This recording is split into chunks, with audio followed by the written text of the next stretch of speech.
नमस्कार दोस्तों, माझा टेक्निकल चैनल में आप लोग का स्वागत है। आप भारत के जिस स्टेट में भी दुकान खोलना चाह रहे हैं तो आखिर किसी भी व्यक्ति को दुकान खोलने से पहले कौन सा लाइसेंस लेना पड़ेगा वो आज इस वीडियो में आप जानने वाले हैं। आप जिस स्टेट में भी दुकान खोलना चाह रहे हैं, चाहे वो दुकान आपका रिटेल का हो या फिर होलसेल का हो, सभी का जो प्रोसेस होता है वो लगभग सेम ही होता है। या फिर आप भारत के जिस स्टेट में भी जो है दुकान खोलना चाह रहे हैं, अगर पूरे स्टेट की बात करें तो लगभग जो रजिस्ट्रेशन लेने की प्रक्रिया है या फिर लाइसेंस लेने की प्रक्रिया है वो लगभग हर स्टेट गवर्नमेंट का सेम ही होता है। हो सकता है कागजात में थोड़ा सा 19-20 जो है सिस्टम बदल जाए, लेकिन लाइसेंस लेने का जो वहां पे प्रक्रिया है वो लगभग एक ही होता है। तो चलिए, आप जिस स्टेट में भी दुकान खोलना चाह रहे हैं, सबसे पहले आपको वहां पर का जो म्युनिसिपल कॉर्पोरेशन है उसका लाइसेंस आपको लेना पड़ेगा। हमेशा ध्यान रखिए, आप जिस स्टेट में भी दुकान खोलना चाह रहे हैं आपको ज्यादा झंझट में पड़ने की जरूरत नहीं है, या फिर ज्यादा आपको टेंशन भी लेने की जरूरत नहीं है कि हमको 10 तरीके का लाइसेंस लेना पड़ेगा। आप सिर्फ अगर म्युनिसिपल कॉर्पोरेशन का जो है वहां पे लाइसेंस ले लेते हैं तो उसी से आप अपनी रिटेल या फिर होलसेल दुकान को आप खोल सकते हैं। इसके अलावा काफी सारे ऐसे व्यक्ति होते हैं जिनके पास जो है नॉलेज होता है, जो जानते हैं कि हम इसके अलावा एक्स्ट्रा क्या क्या डॉक्यूमेंट जो है अपने दुकान में रख सकते हैं। जैसे एक और चीज हम आपको बता दें कि काफी सारे ऐसे दुकानदार होंगे या फिर आप अगर दुकान खोलना चाह रहे हैं तो आपके मन में ये भी सवाल आता होगा कि क्या किसी भी दुकान को खोलने से पहले हमको जीएसटी लेना पड़ेगा। तो आप ये समझ लीजिए कि सबसे पहले आप देखिए, आप रिटेलर बनना चाहते हैं या फिर होलसेलर बनना चाहते हैं।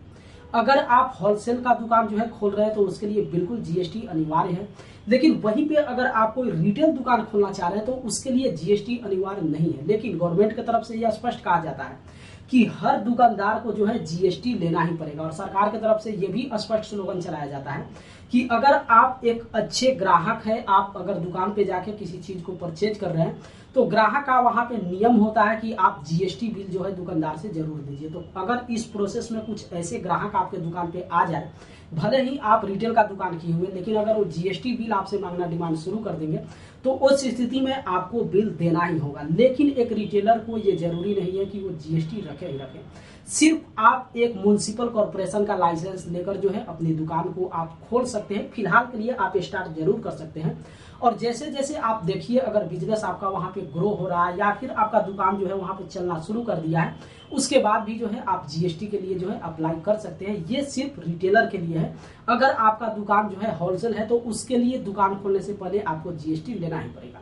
तो एक सिर्फ और सिर्फ आप वहां पे म्युनिसिपल कॉर्पोरेशन का लाइसेंस ले लीजिए। उसके अलावा कुछ ऐसे व्यक्ति होते हैं जो एमएसएमई का लाइसेंस भी जो है लेकर अपने दुकान में लगा देते हैं। ये वहां पे मैंडेटरी नहीं है, जरूरी नहीं है, लेकिन जो व्यक्ति है वो उनको पता होता है कि चलिए अगर दुकान हम यहाँ पे खोल रहे हैं तो सरकार के नजर में होना चाहिए कि हम फलाने चीज का जो है बिजनेस कर रहे हैं, उद्योग इसका चला रहे हैं, तो उसके लिए वो एमएससी का लाइसेंस जो है ले लेते हैं। तो वो उतना जरूरी नहीं होता है। इसके अलावा भी काफी सारे ऐसे व्यक्ति हैं, डिपेंड करता है कि आप किस कैटेगरी का दुकान जो है खोलना चाहते हैं, क्योंकि काफी सारा ऐसा प्रोडक्ट है। लेकिन हर प्रोडक्ट में अगर यहाँ पे बात कर ले तो सिर्फ 2 ही कैटेगरी होता है, यानी कि 2 ही तरह का लाइसेंस होता है। अगर एक फूड प्रोडक्ट और कॉस्मेटिक प्रोडक्ट, ये 2 ऐसा प्रोडक्ट है जो दोनों को अलग आपको रखना पड़ेगा। इसके लिए एक आपको फसाई का लाइसेंस लेना ही पड़ेगा। हमेशा ध्यान रखिए, अगर आप फूड से रिलेटेड कोई दुकान खोलना चाहते हैं या फिर कॉस्मेटिक से रिलेटेड कोई दुकान खोलना चाहते हैं तो उसके लिए आपको दुकान खोलने से पहले या फिर दुकान खोल लीजिए उस समय आपको फसाई का लाइसेंस लेना ही पड़ेगा।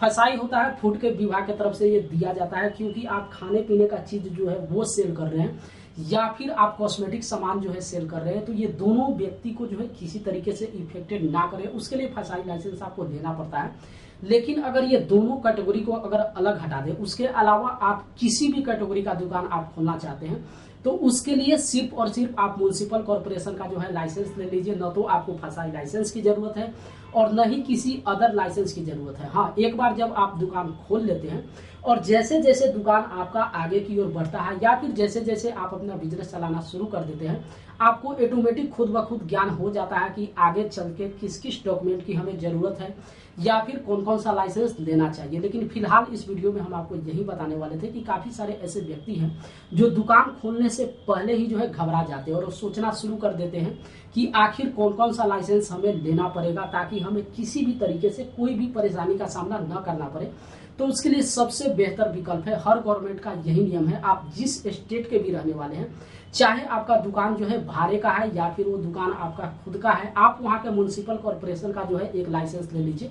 एक और जानकारी हम आपको दे दें कि आज के डेट में हर म्युनिसिपल कॉर्पोरेशन का एक वेबसाइट जो है क्रिएट हो गया है, तो आप वहां से जाकर सारा डिटेल्स आप ले सकते हैं। आप ऑनलाइन भी जो है लाइसेंस को अप्लाई कर सकते हैं या फिर म्युनिसिपल कॉर्पोरेशन के ऑफिस में आप विजिट करके और वहां पे ऑफलाइन जो है आप अपने दुकान का लाइसेंस प्राप्त कर सकते हैं। तो सिर्फ दुकान खोलने से पहले एक लाइसेंस। एक और चीज हम आपको यहाँ पे बता दें कि ऐसा नहीं कि हर व्यक्ति को दुकान खोलने से पहले ही म्युनिसिपल कॉर्पोरेशन का लाइसेंस लेना ही पड़ेगा। आप चाहे तो दुकान खोल लीजिए और दुकान खोलने के 1 महीना के अंदर जो है आप म्युनिसिपल कॉर्पोरेशन के ऑफिस में विजिट कर लीजिए। आप जहां पर भी रह रहे हैं, आपका जो भी नियरेस्ट म्युनिसिपल कॉर्पोरेशन पड़ता है, आप ऑफिस में विजिट कर लीजिए और वहां से जाकर आप लाइसेंस प्राप्त कर सकते हैं।